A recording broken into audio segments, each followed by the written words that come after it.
Esto no es perfecto, las decisiones que se toman tienen riesgos. Bueno, y aquí simplemente estoy poniendo en evidencia el riesgo. El Abaco tiene una cantidad de aplicaciones, con una cosa tan sencilla como los colores del semáforo. Yo les doy ahora la dirección para que quiera utilizarlo. Todas estas herramientas las manejamos en la maestría, pero todo lo que ustedes quieran está ahí en una página especial donde están las obras de Baudet para que las bajen si quieren en español, nosotros las traducimos. Más están los artículos de Futuribles en español. Bueno, ahorita les doy la página nuestra para que ustedes la utilicen.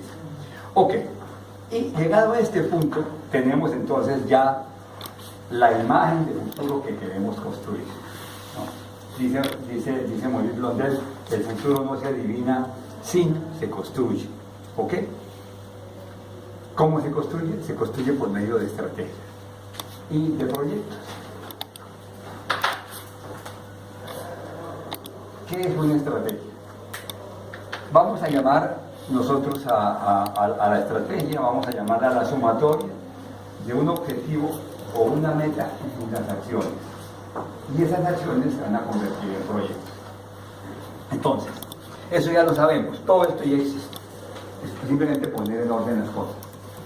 A ver, esta es la hipótesis del escenario apuesta, que es un sector tradicional, es un ejemplo nada más, un sector tradicional influye de la cuarta revolución. Entonces vamos a convertirlos en un objetivo se construye con, esto es variar una meta, porque dice cuánto, con un verbo en infinitivo y su redacción debe indicar un resultado esperado. De modo que la meta sería propiciar el desarrollo de 3 sectores inteligentes. Y para eso es necesario unas acciones. ¿Cómo identificamos las acciones? Nuevamente con un higo, pero es diferente del anterior. Este es un higo en donde las acciones, la importancia la vamos a calificar con una escala ordinal. La escala ordinal es primer puesto, segundo puesto, tercer puesto, cuarto puesto, quinto puesto. Y la gobernabilidad simplemente que notamos una X, porque esto es cualitativa, la calificación de gobernabilidad. Una X, si es fuerte, si es moderada, si es debido o es nulo. Y aquí ponemos tiempo estimado porque a partir de aquí vienen los proyectos.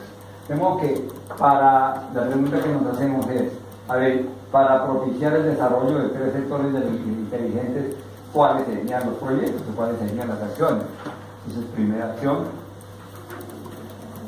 si ocupamos este espacio, quiere decir que es la más importante, que saque el primer puesto. Segunda acción, en importancia, ubicarla aquí en el primer puesto es darle toda la responsabilidad de prioridad y por lo tanto de necesidad.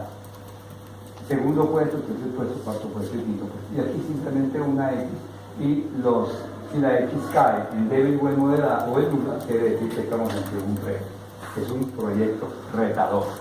Y tenemos que decidir, ¿afrontamos el reto o no podemos afrontar ese reto? Bueno, el hecho es que teniendo los proyectos, viene la última pregunta. A ver, ¿y por dónde comenzamos? Pues bien, esos diferentes proyectos los podemos ordenar por importancia, por pertinencia y por importancia con una base. Y es lo último que hace uno. Entonces díganos qué tan urgente son los proyectos. Muy urgente, duda, poco urgente, no urgente, por ejemplo. Y podríamos entonces tener los proyectos ordenados, de mayor a menor. Bueno, llegado a este punto, dice uno, ahí se acaba esto. No, resulta que no se acaba. Y no se acaba, ¿por qué? Por esto. Porque este es un proceso.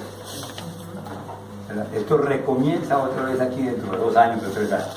Y constantemente estamos así.